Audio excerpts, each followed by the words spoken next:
Hey everyone, it's Jonathan here, founder of Driving Academy, and in today's video we're going to be comparing small trucking companies to large trucking carriers and which one is going to be best to actually get a job. We're going to kind of give you the pros and cons between both, and at the end of the day you get to make the decision that works best for you. So in order to actually get a job with an actual trucking company, you're first going to need a CDL license. And if that's one of your goals, Driving Academy is the best CDL school in the entire country to help you out. We have many different options, what makes us the best. Some of the things that our students love the best is going to be our payment plans. All you need is $500 down to get started. Our flexible training schedule, we're open up 7 days a week to actually work around your own training schedule. And then we offer lifetime job placement, which means if you need help finding work, we're here to help you out up until the day you die. That being said, when you do get your license with us and now it's time to find a job, are you going to go with a small company or a big company? And let's get right into the content. So let's talk about the differences between small and big. First, you have to understand how big the actual industry is. So there's about like 3 million truck drivers out there, and 70% of all the trucks out there on the road right now, as we speak, are owned by companies that have 10 trucks or less. So small companies are a majority of the actual trucks on the road. So that means you're going to have a lot more opportunity when it comes to working for a small company than you will a large company. However, those large companies have a lot of different pros to them as well. So let's kind of go through the large companies first. One of the pros of actually working for a large company is the infrastructure that they have. So some of the big names out there are going to be guys like Werner, Schneider, Swift. These guys all have over 10,000 trucks in their fleet, which means over 10,000 employees. That being said, in order to get that big, they have to be doing something right, and they have to have an infrastructure in place on exactly what's going on. Now, of course, the bigger the company is, the more structure there's going to be. And if you're a person who likes structure and likes to say, okay, this is step 1, step 2, step 3, this might actually be the best option for you, where you don't really have to figure anything out on your own. You just have to be the best version of yourself and just show up and do exactly what you're told. And if that's the case, you're good to go. The con of actually going for a smaller company is they don't have that infrastructure. They're a small business. They're still kind of learning things out, which means there's going to be a lot more flexibility, especially in things like onboarding, especially in things like training, especially in things like everyday work environments, right? So a lot less reporting, a lot less technology. But if you're somebody who kind of likes to kind of be on their own and kind of figure things out and you like that small environment, that might be the actual good option for you. Now, another pro of a smaller company is going to be that smaller family feel, right? So a lot of these trucking companies out there, like I said, 70% of all trucks out on the road today are owned by companies that have 10 trucks or less, which means a lot of small businesses actually operate this world. And when you're in a company where you're one of 10 trucks, that means that they're going to know you by name, they're probably going to know your birthday, and you're going to have to build this great relationship with this individual. You're not just going to be a number. So one of the pros of actually being part of a smaller company is that, where you actually get to feel like, hey, I'm part of this team, we can grow this thing together, or I can just kind of be my own thing, and I'm going to feel appreciated. However, in a big company, when it comes to that, you might just be a number. So at the end of the day, when you call in for a dispatch, they're going to say, hey, what's your truck number? Or hey, what's your driver number? They're not even going to ask you for your name because they're going to pop your number into the system, they're going to look you up, and that's it. In a smaller company, you're going to say, hey, Jim. Oh, hey, Bob, how are we doing?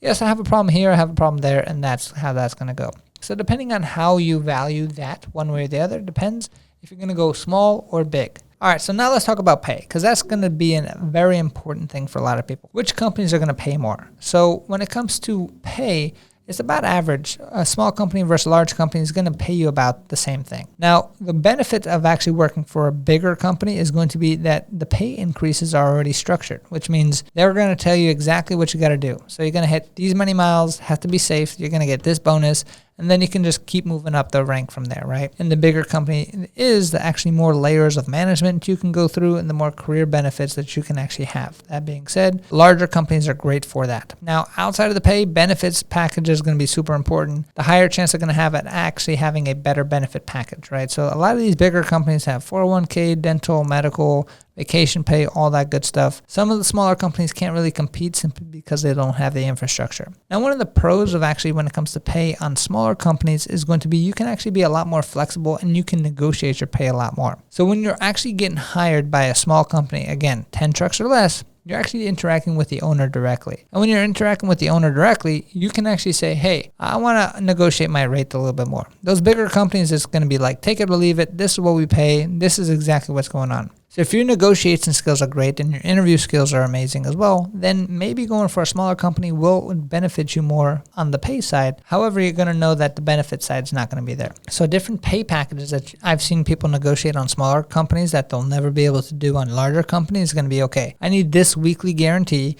and then a percentage of the upside. So then that kind of gives the owner the ability to say, hey, okay, yeah, this guy's willing to take a lower guarantee, but he's willing to work his ass off in order to get a percentage of the upside. So now you actually have a percentage of profits, and just by working hard, and the harder you work, the more money you're going to make, right?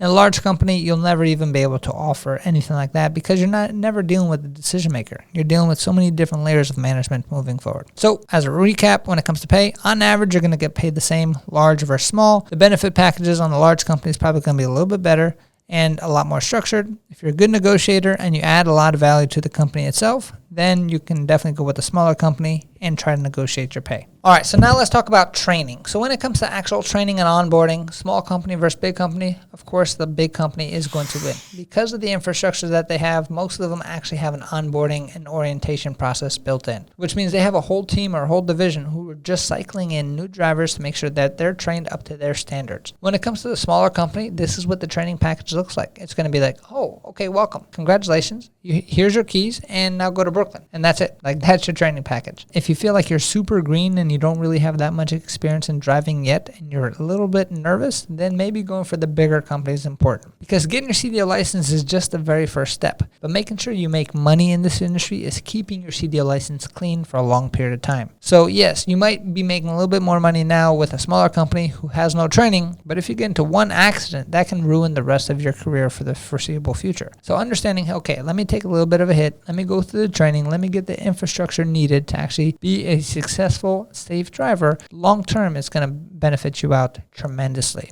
So all in all, those are pretty much the main pros and cons between small versus large companies. If you like a small family environment, you like the ability to negotiate your rates, you like the ability to kind of be more flexible and don't like structure, going with a smaller company might be the best option for you if you have experience. If you like structure and you want to have a lot more career opportunity in the future and you want to actually get trained correctly with and you value benefit packages, then in that case, larger company is definitely the way to go. And then as a bonus tip is going to be which one's actually easier to get hired from. Is it going to be a large company or a small company? So this is the actual main thing that most people don't get. And that is larger companies actually are self-insured. What self-insured means is they don't have to go to an insurance broker or an insurance company to insure their trucks. They're big enough where they can say, okay, we're going to be our own insurance company. And when it comes to actually working for a trucking company, the owner might love you, might want to hire you, but when they submit your application into the insurance company, they might be the ones that deny you because you don't have that much experience. And that's going to be something that a lot of people coming out of school actually have an issue with because they don't have the experience that they need to work for the smaller companies, so they're forced to go with the bigger trucking companies simply because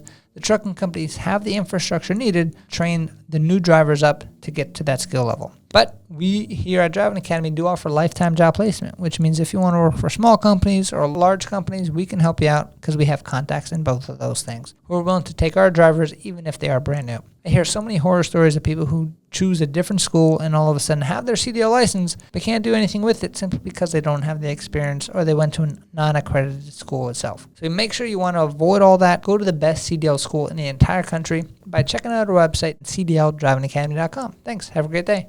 Hey, thanks so much for watching this video. If you want to get your CDL license, you know where to go. Check out our website, cdldrivingacademy.com, right over there. And if you like this video, you'll definitely like this video right over here. So make sure you check that out. But before anything else, make sure you subscribe. And I'll see you soon.